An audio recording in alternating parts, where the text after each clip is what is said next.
Hey everybody, welcome to my first pre-recorded WARNO video. You might have seen yesterday's stream. In case you didn't, you can always just watch it as a normal video on my channel. But if you didn't, it's just a quick rundown, quick first impression on my side. How I feel the game and how stuff works. I guess, if you only care about my opinion, I'll keep it short. I think it's a very good foundation. Similar enough to Wargame for me to enjoy the game. It just depends on what Eugen will do with it. During the closed access, during the closed beta, if you want to call it, or closed alpha even, Eugen has been very communicative and very responsive, very quick with changes and implementing stuff. So that should be a good sign for the early access, but we'll have to see. And of course, it depends on what kind of direction they take the game to. But let's just take a look. And I'm sorry for the sound you're about to hear; it's gonna be very loud. And of course, as you see in the bottom right, this is a preview version, this is work in progress. Everything you see can and will change, a lot of it. So don't, especially unit stats, right? Do not expect these stats to be final, right? If you take a look at the Tunguska with like horrible range on its missiles, or the book with, whatever range this is not final, okay? Especially planes and anti-air and stuff, not final, okay? Stats, take them with a huge chunk of salt, okay? Anyway, of course, these here are divisions. Oh, I forgot to mention. Yeah, the game might look like shit. That's because nearly everything is set too low on my PC, so I can have a somewhat stable recording via OBS. All right. Now onto the actual content. There's divisions. All right. At the moment, there's two divisions. There's 3rd Armored and whatever this stands for, Soviet Armor Division on the other side. I don't know what will change for early access, if there's gonna be additional divisions. I don't know. So, just for demonstration purposes, let's just create a deck. Sorry for that sound, I hate it too. 3rd Armored. So, as you can see, supplies, CVs, logistics tab, nothing new, but no FOB. FOB might be reintroduced, nobody knows. As to cost, at first you might think, oh, a similar cost to Wargame. Well, yes and no. First of all, income here is 260 per minute. Originally it was 130. They doubled all the prices in income, so that the 5-point price system, has more nuance to it. So to have a very rough comparison, just half the prices to compare them to Wargame. With Wargame, the income is 105 per minute. Before the change, this was 140. Just like the HA Abrams in Wargame, for example. Yeah. CBs, of course, still capture zones like in Wargame. They still have to stay within the zone, although not stationary. Let's just do this for the sake of demonstration. Infantry, there's no training like there is in Wargame. At least not now. I haven't heard of them wanting to reintroduce it, so I don't know. However, there's veterancy. Veterancy has significantly bigger effects, right? Poor, regular or trained veteran and elite. And not every infantry squad has, or every unit in general, has every experience level available. For example, you can see these military police squads can only get veteran or elite. These air rifles and most other squads in the infantry tab that aren't leader squads from trained to elite. And as you can see here, significantly bigger effects than in Wargame. Chance to hit plus 50%, rate of fire plus 30%, and stress resistance plus 50%. Either of the first two buffs would already make taking units on elite very powerful, but getting both a massive accuracy buff and a massive rate of fire buff, just huge. And at the moment, there's an issue with the rate of fire buff. It actually doesn't increase rate of fire. I mean, technically it does, but it doesn't multiply the rate of fire by 1.3. It actually reduces the reload time by 30%, which is a bigger buff. Because as you can see, it's essentially, the tank is essentially getting a 40% rate of fire boost. It's actually a tiny bit bigger, I believe. Instead of a, 30%, which should be at 13 RPM, right? Easy math, but that's because the formula for which this buff is applied works differently than it arguably should, at least given the tooltip. But yeah, as always, it reduces availability, of course, if you take at higher vet levels. Infantry also has differing HP levels, you know, 5 for this squad, 6 for that squad, 11 for this squad, you know, keep that in mind. And of course it changes the amount of MGs they might carry, right? 3 MGs here leads to 0.3 damage, let's go down a bit level, and 600 RPM. This one has only 1 MG, 0.1 damage, and, you know, 1/3 of the damage, right, with the same rate of fire.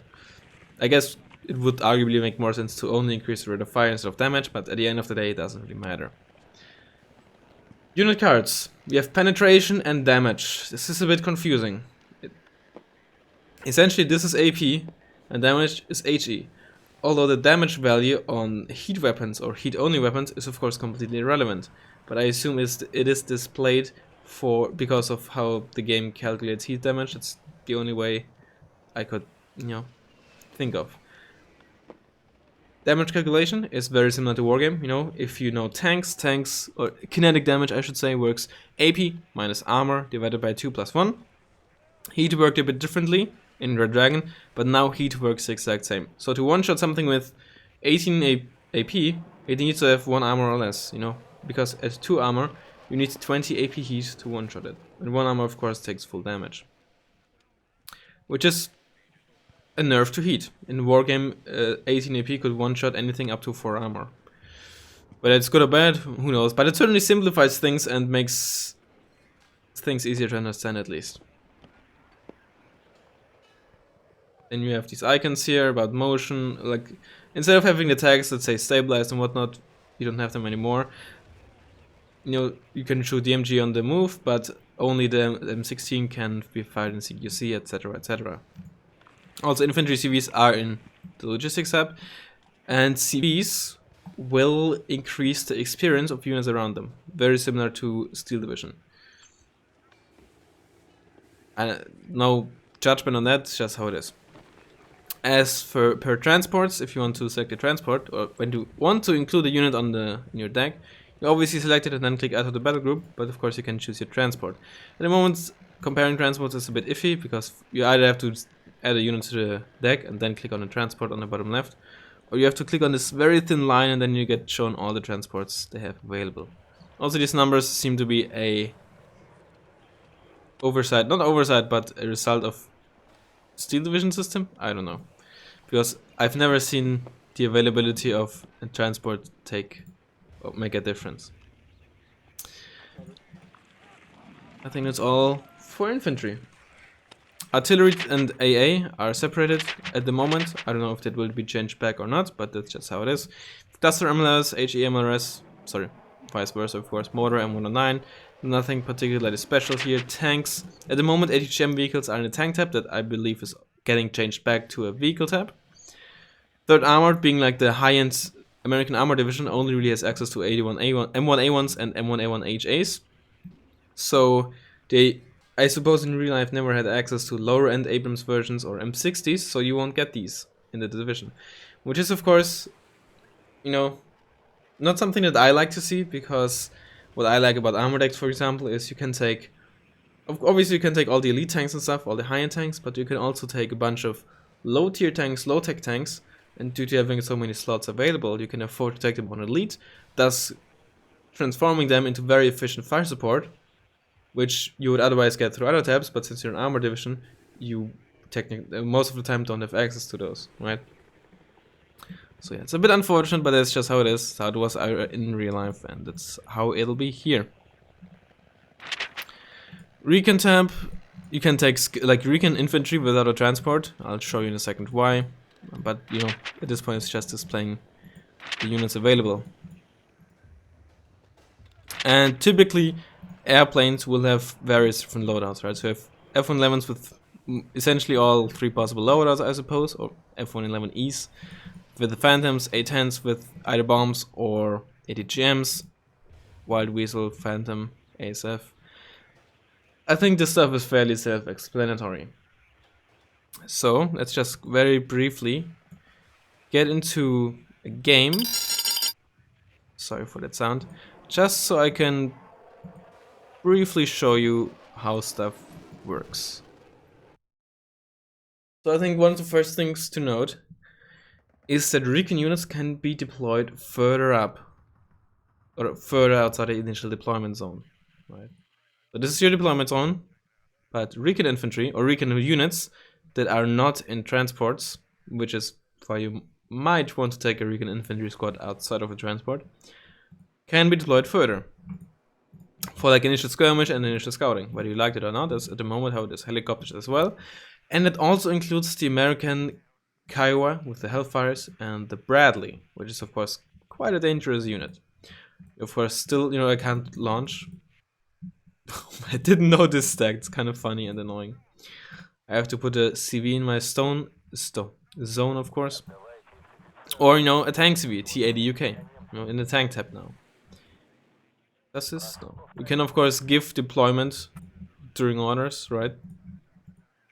Orders during deployment, of course, I mean. Can you stop? I cannot cancel the deployment. I guess I can just give it a different order, but anyway. You can do that.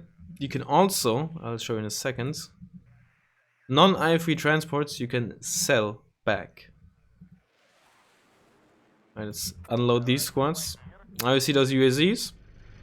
Once I capture the zone here, in a second, and click on sell. And as you can see, there's an icon that lets me display all the current orders given. Right, if I click right click here, you can see all the movement orders.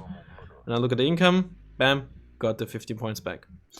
So that's kind of cool, I guess. I just hope that they don't make the changes the prices of all the transports in a way that selling is always the optimal decision. I hope that it's going to be like ideally it will depend on the context, right? If I really need some meat shields or something right now, then it should be a viable option to suicide them, but at the same time they should not be so cheap that you should always suicide them, you know? Because right now, for example, the American M113A3 costs 45 points, and the 3 armor Browning carrier is not worth for the 45 points, so you should basically always sell it. That's, for example, a thing that I don't like. But as I said, work in progress, preview version. They've been changing a lot of things very quickly, so I hope things like that are gonna change. Now, you see this TADU is on veteran. This TADU is on elite. That's because the UK, with its magic ring around it, improved the veterancy of the TADU. Keep in mind this doesn't stack, you can get only one effect of the buff, and I believe command units can debuff each other? I actually don't know. No, they can't. There you go. Can't buff each other and can't buff themselves.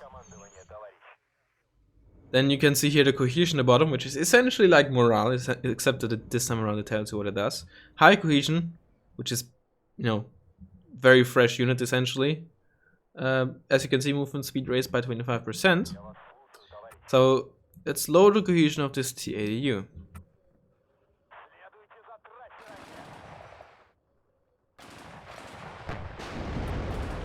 Still high cohesion, but you see this bar filling up. This is essentially the cohesion bar, right?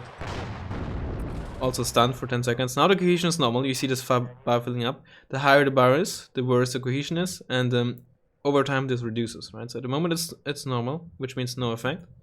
Let's shoot a bit further. It's gonna be mediocre in a bit.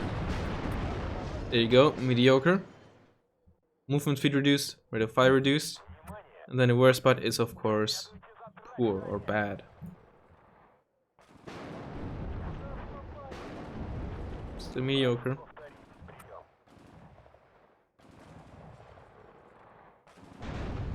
There you go, low. Movement speed by halved, rate of fire halved. So, quite substantial. Of course, this does regenerate over time, but just so you know. And compared to Wargame, tanks, or you lose cohesion quicker, because typically in tank engagements, if tanks just shot each other, it didn't really take that much morale damage unless you like almost one-shot them down to 1 HP. Now they actually take a good bit more morale damage from normal tank engagements, which I think is good, because typically in Wargame, tanks didn't really lose that much morale unless they got RT'd or bombed or something.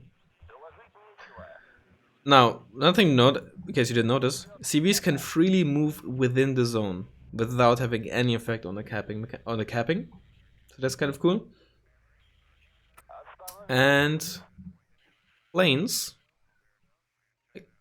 let's do it like this, right? If I open the unit card, the SSZ it says trajectory. It indicates a travel time, right? Which means that if I call out this plane here, trajectory of 17, you can see it says traveling. It's gonna take a few seconds, 17, presumably, until it arrives on the battlefield. And there we go. This of course differs between planes. ASFs have typically a very short trajectory. At the moment the MiG-31, for example, has the lowest, presumably because it's one of the fastest planes. And the slower planes like SU-25s have a fairly long trajectory, which is kind of cool, I guess, because it means instantly buying a Hornet or like a SU-25 to kill a tank that you spot for like 5 seconds. You gotta plan it a bit more and gotta keep line of sight for a bit more, or just be more lucky, I guess. And I think that is more or less everything there is to it. Of course, there's a few more small things here and there, but when it comes to the basics of the game, that is essentially how it is. Very similar to Wargame in many things, right? Tanks, every vehicle can move through any forest, right? Infantry, there's infinite town blocks again. Blocks can be destroyed though if they take too much damage. Zones, capping with CVs, etc. But of course also some adjustments. CVs aren't as expensive anymore. Excuse me. Veterancy has been a bit reworked for better or for worse. Using your T80UK or your command tanks offensively is actually, a good idea now. For one, because they can move within zones without decapping and buff units around them.